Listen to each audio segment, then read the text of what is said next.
G'day everyone, welcome to the extra mile for my Halloworkshop week 4. I have a whole bunch of sketches all throughout this journal actually. This is all of my workshop stuff, but I have a few tags of something that I want to do. It's so simple. It's a Mary Blair-esque witch, but it's very, very simple and it's kind of vintage looking. I'm not quite sure why I feel so drawn to doing something so simple today. Probably because everything else has been really, really involved.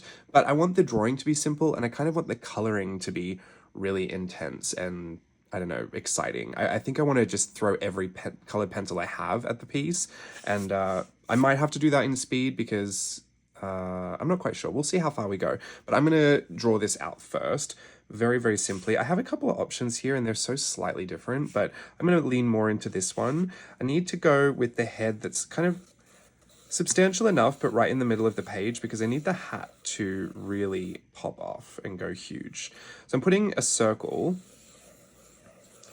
and then I'm going to pinch it in a little bit and add a little bit of a jaw down the bottom.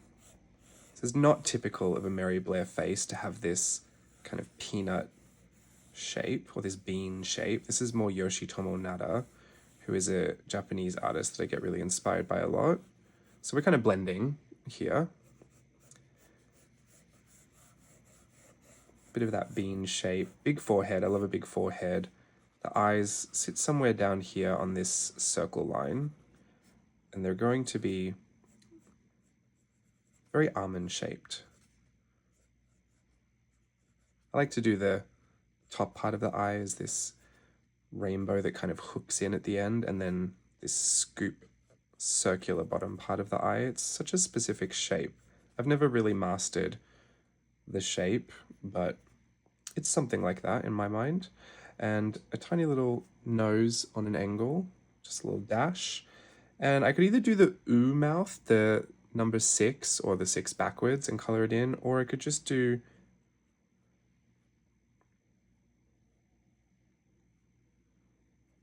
that really soft heart on the side shape mouth, which I think I might do. She's not necessarily a mean witch. This is more Glinda the Good Witch, but I mean, she's not really that good either. She's kind of neutral, actually. She's not doing wicked spells, but she's also not, I mean, she's not trying to use her magic for good, so I don't know. She just got magic and she just uses it, but I guess it's more for self-serving things like an endless amount of money she can just magic into her pocket. I guess she wouldn't need it. She could just use magic for whatever she needs. I'm going to put the base of the hat on first, this conical hat. I'm going to make it a really small base actually. The smaller the base, the thinner and longer I can make the hat. And then I pick a point somewhere. Usually I go through the head and then pick it up here. I'm going to keep about a centimeter from the edge of the page, and then once I pick the point I bring it down to each side of the base, and that way I can keep it looking normal. I'm going to do a very light sketch, and I feel like I'm actually going to erase most of the lines and roll over it with my kneaded eraser so that I can focus on coloring it all in pencil and using that to kind of detail it all out. But she'll have a middle part coming from here. It's very Snow White looking hair, very vintage Snow White hair. I think it's so pretty. Because in vintage, I think 1950s, 1940s, 50s, 60s, but this has something a little bit 1920s about it. I'm going to scoop in this teardrop shape just above her eye. There we go. She can have a real Snow White fantasy. Part of me wants to put the hair on this side too, but I think I'll just leave off for that. I'm going to run from the side of the head down into this really soft S curve. And then run off to the edge of the page, I guess. The neck, I'll start under, just on the outside of those lips. Run it off into a shoulder of an S curve. And then down. Sometimes I'll use the ruler just to angle that up nice.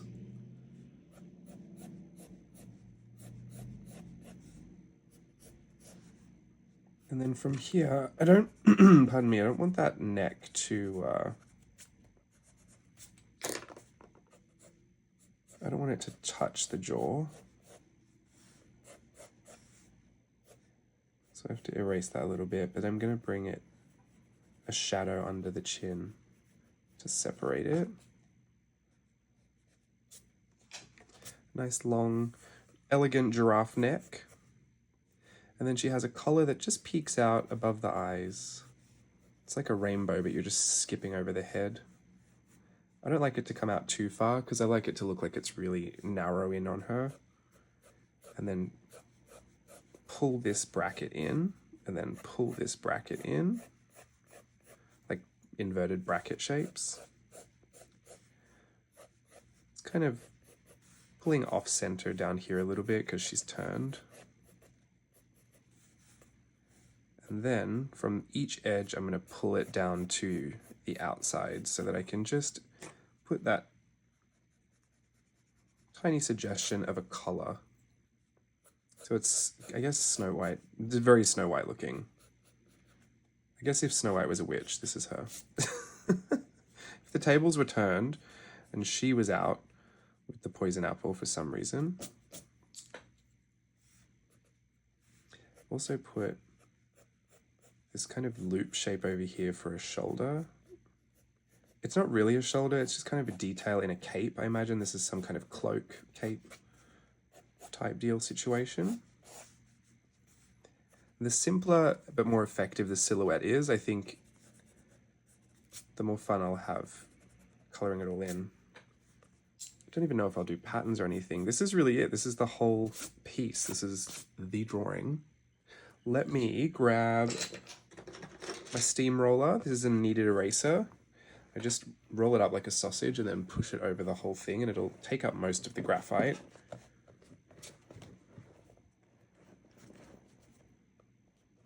I can really go to town on it because I don't really want any of these lines. I just need the most faint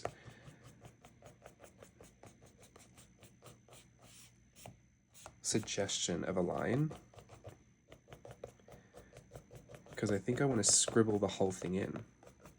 I'll show you how I get started and then I think I'll put the rest in speed because I'm gonna move my sun chips. I was like, how do I move those without you hearing that I've got chips at my desk? It's fine. You're allowed to know that I have chips at my desk. Okay, let me just grab a whole bunch of pencils. I've tipped them all out because of course I have. Oh, I wonder if I just work with whatever I just picked up. Maybe?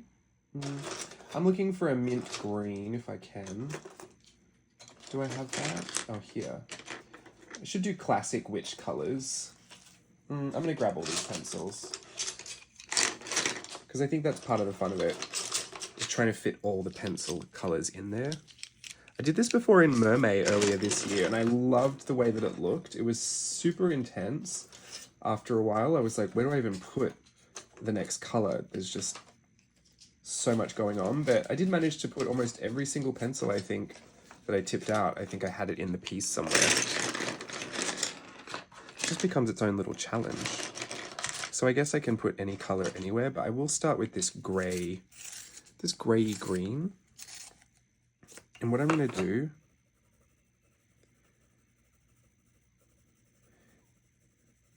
is start scribbling just very lightly. I don't want to burnish anything into the paper just yet.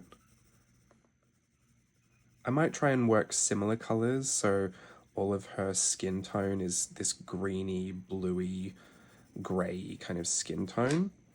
So I'm just going to pick up my next color and start layering that over the top, and I'll just go in scribbles. The more I pack the scribbles in, the more the color will start to build up, but if I don't burnish it into the page, then I can really get my layers. If you press really hard from jump, you'll have a really hard time layering on top, especially when all the pencils are made differently. Some are really waxy, some are really oily. You want all that soft, buttery, smooth pencil to layer on top of each other, so you just got to work in light layers over and over again. Some colors are a little bit more vivid than others, so We'll see how it all looks when it layers together. For now, I'm not focusing on any particular area. I'm not trying to do shadows and then highlights or anything. I'm just layering the color. It's all a bit of an experiment, really. I don't know what it's going to look like, but I have faith it'll look like it was interesting, at the very least. If I can't go for good, I'll go for interesting. But it's a very simple piece, so be nice and easy and fun to focus on the coloring. Might even add some yellow in there, just to liven it up a little bit.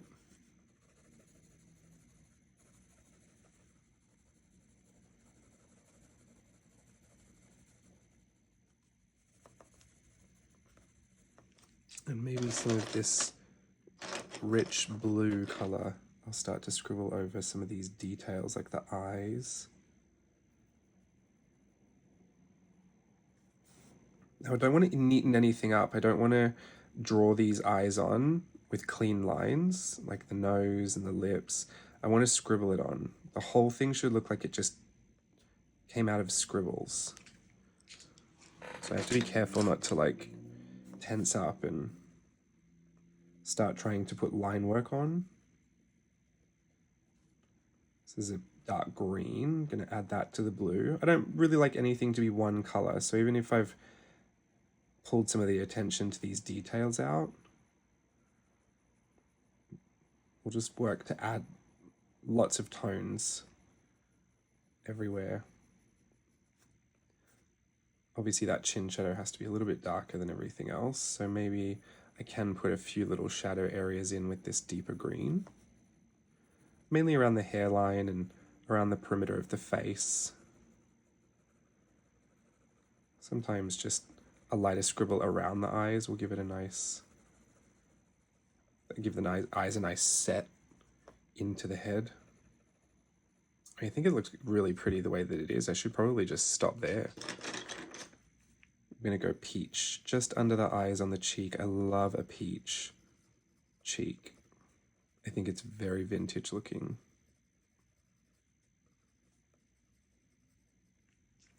I think she looks so gorgina. I could just stop there, but I'm gonna keep going. I'm gonna give her dark hair. It's not black. It'll be kind of navy-ish, navy gray. Just the deeper colors that I have, but I don't really want to introduce black. Black becomes really, really harsh. I mean, we could make the hat black and the cloak black and really offset the pencil, but I'll make that decision when I come to it. I think I want to make her hat and her cloak all the colors.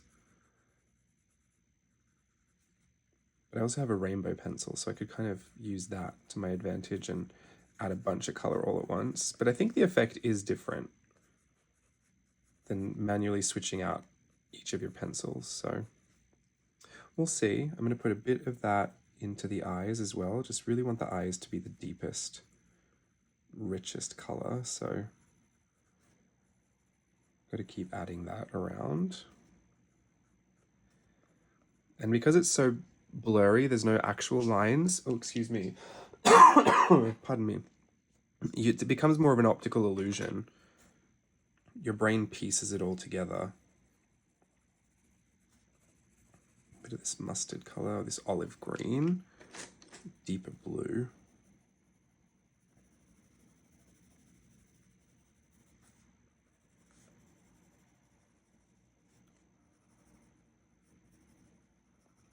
So I think that's really it as far as my explanation goes. I might put the rest into speed with a little bit of music so you can see how all of this comes together. But this is my Halloworkshop, The Extra Mile, week 4. Something simple. Simple can be very effective. And also sometimes, you don't need to be a great illustrator. Sometimes we have skills. I like to, always reiterate this, but sometimes we have other skills.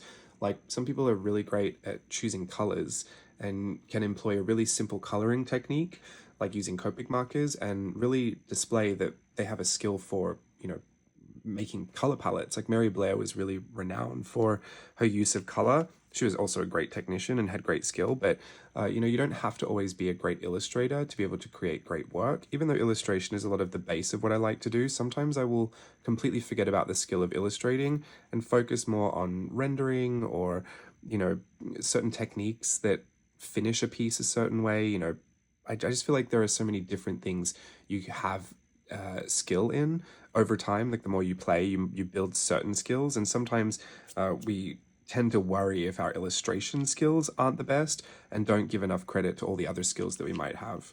So that's just my 2 cents for today. Don't forget that you've probably got a lot of other skills.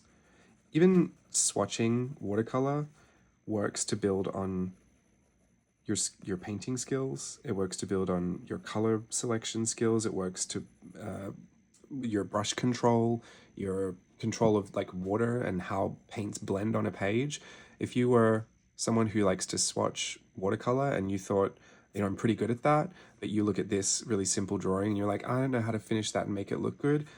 If you use this whole silhouette, very simple silhouette, and just swatched watercolor in certain areas, so you're going to swatch your greens in the skin, you're going to swatch your blues in the hair, you're going to swatch your pinks in the hat, and you're going to make all those beautiful blends that you're usually just putting out on a page somewhere, you could use what you're really good at to render this piece finished in a very effective way.